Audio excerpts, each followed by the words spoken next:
చాలామంది 'హరిహర వీరమల్లు' హిట్ అవుతుందంటున్నారు. చాలామంది ఫ్లాప్ అవుతుందంటున్నారు. అసలు మీకేమనిపిస్తుంది? ఎన్నో సంవత్సరాల నుంచి సినిమాలు చూస్తున్నటువంటి ఒక సినిమా అభిమానిగా కామెంట్ చేయండి.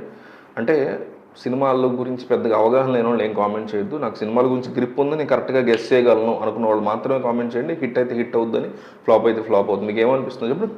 కుదిరితే కారణం కూడా రాయండి. నిజానికి 2019 ఆ టైంలో కోవిడ్ వచ్చింది. 20 ఆ టైంలో కోవిడ్ వచ్చింది. అప్పుడు స్టార్ట్ అయింది 'హరిహర వీరమల్లు' షూట్. కోవిడ్ వల్ల చాలా చాలా లేట్ అయిపోయింది. 2021లో అనుకుంటా దాని టీజర్ చూశాను నేను. చూసి ఓకే, క్రిష్ డైరెక్టోరియల్, నేను పవన్ కళ్యాణ్ ఫ్యాన్‌నే.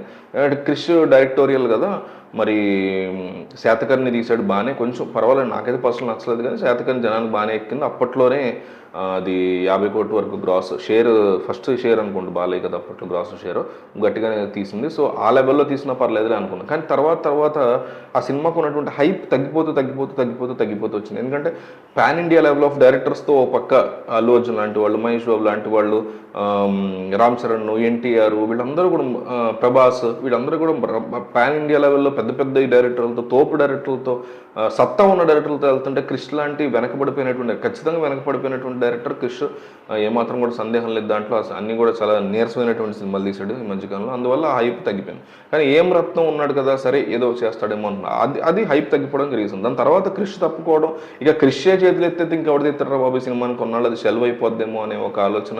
తర్వాత ఏం రత్నం కొడుకు జ్యోతికృష్ణ వచ్చి ఈ 7 బజే బృందావన్ కాలనీలో హీరో ఉంటాడు కదా, అతని అన్నయ్య అనమాట అతను, జ్యోతికృష్ణ. అతను వచ్చి అతను డైరెక్ట్ చేశాడు.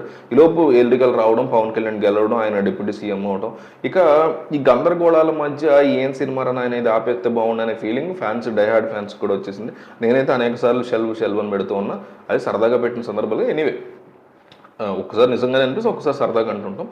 అట్లాంటి పరిస్థితుల నుంచి ఈరోజు సినిమాకి హైప్ వచ్చేలాగా పవన్ కళ్యాణ్ నిన్న మాట్లాడినటువంటి మాటలు కానీ, పొద్దున ప్రెస్ మీట్ పెట్టి ఆ సినిమాని నిధి అగర్వాల్ ఎంతగా తన భుజం మీద పెట్టుకుని తిరిగిందనే దాని గురించి పవన్ కళ్యాణ్ మాట్లాడిన తీరు కానీ, ఆ సినిమా ఆఖరి ఏదైతే 18 నిమిషాలు 20 నిమిషాలు క్లైమాక్స్ ఉంటుందో అది తానే పిక్చరైజ్ చేశానని, తానే కంపోజ్ చేశానని, 52 రోజుల పాటు ఓన్లీ క్లైమాక్స్ని షూట్ చేసాం, ఇవన్నీ కూడా పవన్ కళ్యాణ్ చెప్పడంతో సినిమా మీద ఒక రకమైనటువంటి ఆశ, ఒక రకమైనటువంటి స్ట్రాంగ్ హైప్ వచ్చింది.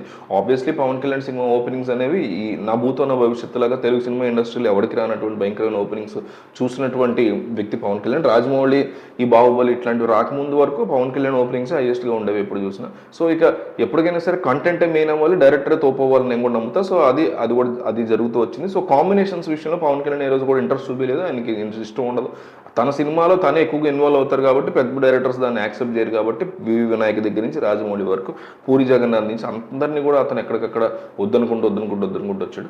సో ఇవన్నీ జరుగుతున్నటువంటి ఈ కైండ్ ఆఫ్ మొమెంటంలో మనకి నిన్న మాట్లాడినటువంటి స్పీచ్ ఈవినింగ్, జగన్మోహన్ రెడ్డి ప్రభుత్వం తన సినిమాని ఏ రకంగా టార్గెట్ చేసింది, this is all about dam guts, this is not about money, this is not about records, this is not about something else, this is about dam guts, this is about dam courage అంటూ అతను మాట్లాడినటువంటి speech ఇదంతా కూడా ఒక goose bumps stuff ఇచ్చింది. Pawan Kalyan compose చేసినటువంటి fights గురించి అందరూ అంటే ఒక్కసారిగా నీరసంగా ఉన్నటువంటి బుకింగ్స్ ఒక్కసారిగా అప్ అయినాయి. And 23rd night pre release, ఈ బుకింగ్స్ కూడా ప్రీ షోస్ రావడం, ఇవన్నీ కూడా బెనిఫిట్ షోస్ కూడా అఫీషియల్గా పడడం, టికెట్స్ హైక్ రావడం, ఇదంతా కూడా ఒక కోలాహలమైనటువంటి వాతావరణం వచ్చేసింది 2 రోజుల సినిమా ఉండడంతో.